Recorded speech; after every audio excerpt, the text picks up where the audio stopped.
faith in God gives meaning and purpose to human life, that the brotherhood of man transcends sovereignty of nations, and that economic justice can best be won by free men through free enterprise.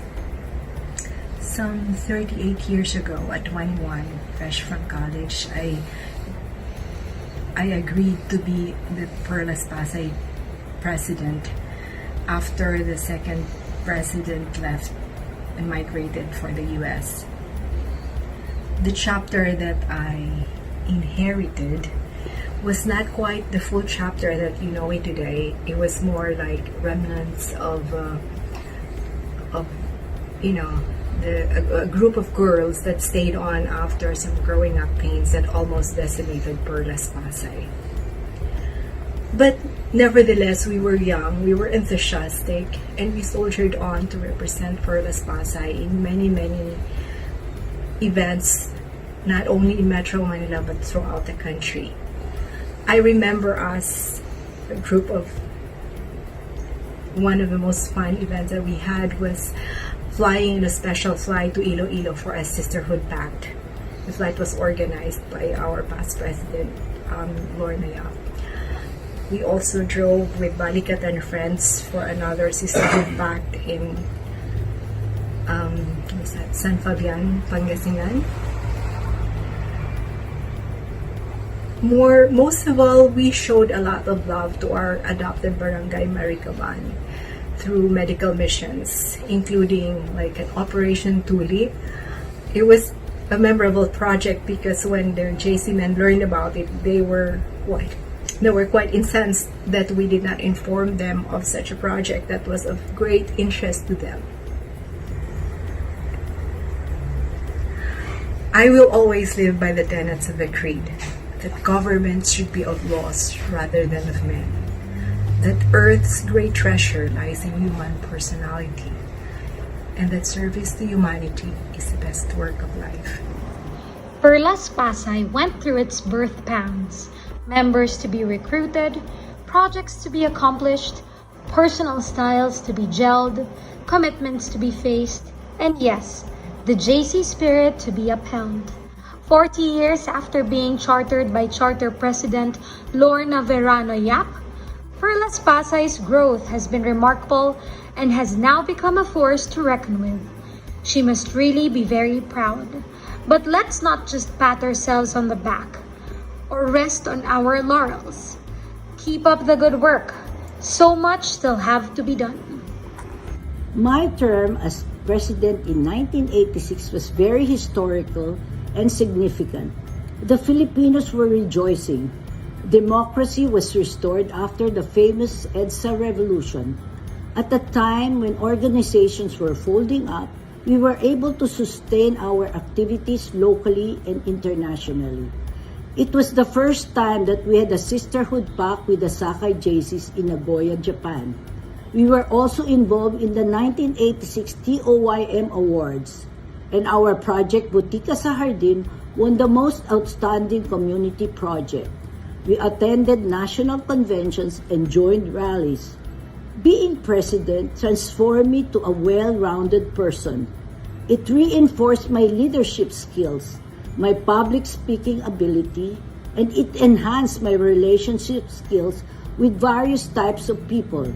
And I got very involved in community service. I learned about the JCI through my work colleague Tess Miranda.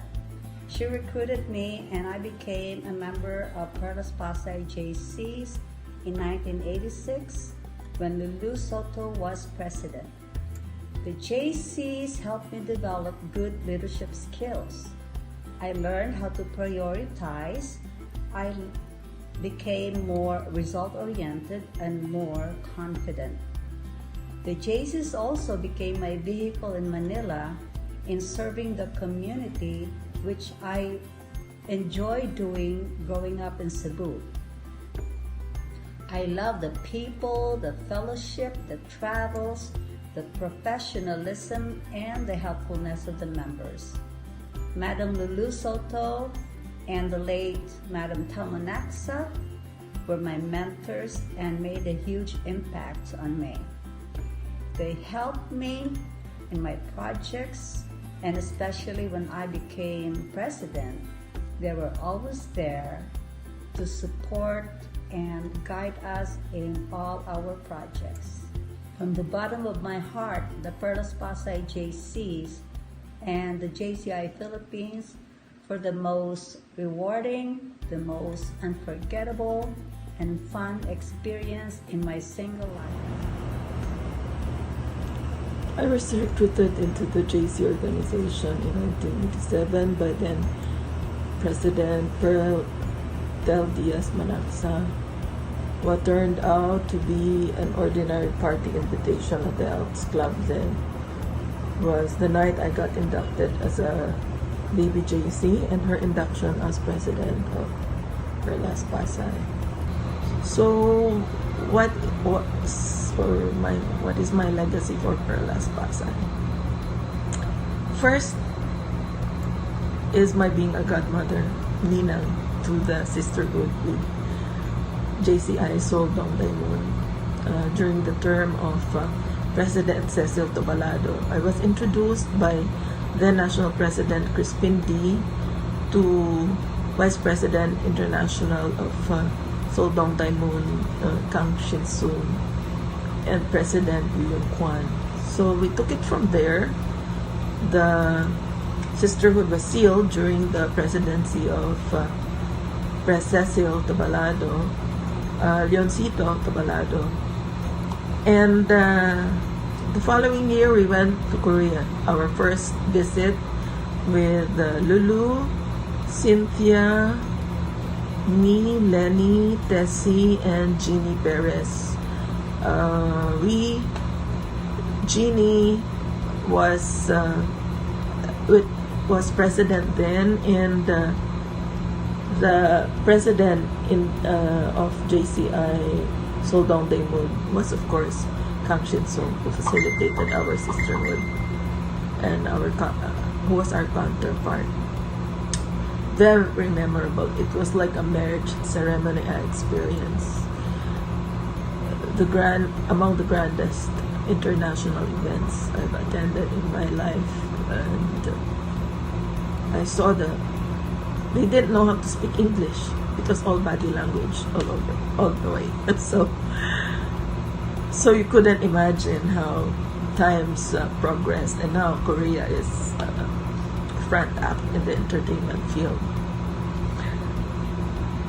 And secondly, I think it's my being able to bring more Perlas Pasay senators into the Senate. When I was asked by the national organization of JCI Senate Philippines to organize charter JCI Senate Pasay chapter as a mixed group in 2016. Happy 40th anniversary to Perlas Pasay JCs.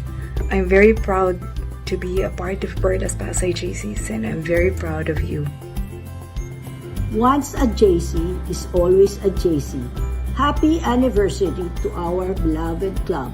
Happy 40th anniversary, Perlas Pasay JCs. I am so proud of you.